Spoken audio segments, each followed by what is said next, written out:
Hello，大家好，歡迎收睇《百物之爭》教學影片第2集。咁今集呢，我哋就會開始講下點樣開始呢個遊戲噶啦。我哋今日呢就好榮幸請到 A 至 F 君呢嚟為我哋示範呢個遊戲。咁我哋而家就即刻去片啦。首先呢，我哋就要分發身份牌。咁上一集啦，我哋就已經講咗有4個唔同嘅身份，而佢哋各自各呢亦都有唔同嘅目的係要達到嘅。咁我哋而家呢就要按住遊戲嘅人數而決定各張身份牌嘅數目。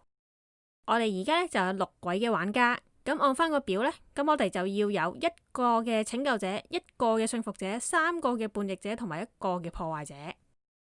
咁抽晒出嚟之後呢，就洗勻佢，隨機派你啲玩家，抽到拯救者嘅玩家就要露出身份，其他人睇咗就冚埋先，唔可以俾人知嘅。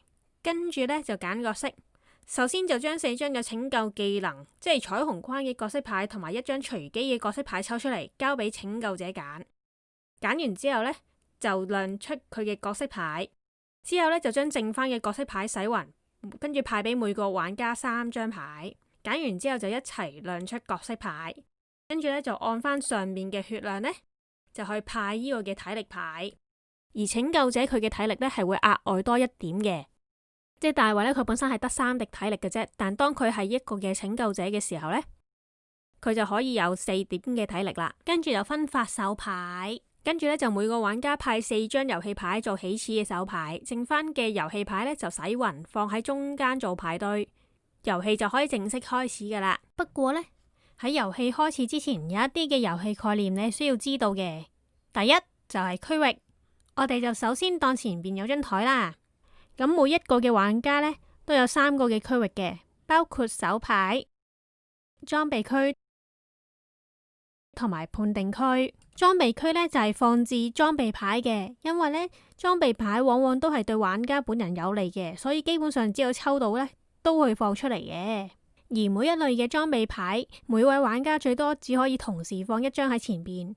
如果要換另外一張同嘅類型嘅牌，就必須將舊嘅嗰張牌換咗去。如果符合條件，放置喺裝備區嘅裝備就即時生效。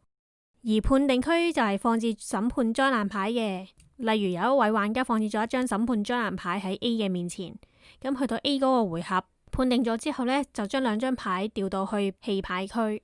咁我哋之後會解釋一下判定嘅意思嘅。喺呢個遊戲入邊呢，判定呢個字呢就成日出現嘅，例如呢，喺審判災難又有啦。裝備牌又有啦，連角色牌末底改都有喎。咁究竟判定係乜嘢意思呢？判定其實就係判斷技能或者效果會唔會起作用。方式呢，就係展示牌堆頂嘅1張牌。咁呢張牌嘅花色點數或者名稱等等嘅資訊呢，就係佢哋嘅判定結果。判定完之後呢，就可以將呢張牌抌到去棄牌區。咁第3樣你要知嘅就係距離。角色之間嘅距離呢，係取決於佢哋左右路徑之間最短嘅距離。咁我哋而家呢就有6位嘅玩家，即係 A 同 B 嘅距離係1，A 同 E 嘅距離係2，B 同 E 嘅距離呢就係3。咁當一個角色輸咗之後呢，佢又唔再佔有空間噶咯。咁整個遊戲呢，就剩翻5個人嘅格局。咁我而家就考你啦， D 同 B 嘅新距離同埋 D 同 A 嘅新距離係乜嘢呢？我俾3秒時間你哋諗。D 同 B 嘅新距離呢係1，A 同 D 嘅新距離呢係2。如果你答啱咗呢，就證明你已經掌握咗呢個概念啦。而喺遊戲牌入邊呢，有2張嘅裝備牌係可以影響角色之間嘅距離嘅，就係情景裝備同埋飾品裝備。情景裝備就係可以同其他嘅角色距離+1。而飾品裝備呢，就同其他角色嘅距離減1。咁我哋而家講下情景裝備先啦。當 A 軍喺場上邊放咗情景裝備，其他角色對 A 嘅距離呢就會+1，即係 B 同 F 呢對 A 嘅距離呢就會變咗2，C 同 E 對 A 嘅距離就會變咗3，咁 D 對 A 嘅距離就會變咗4。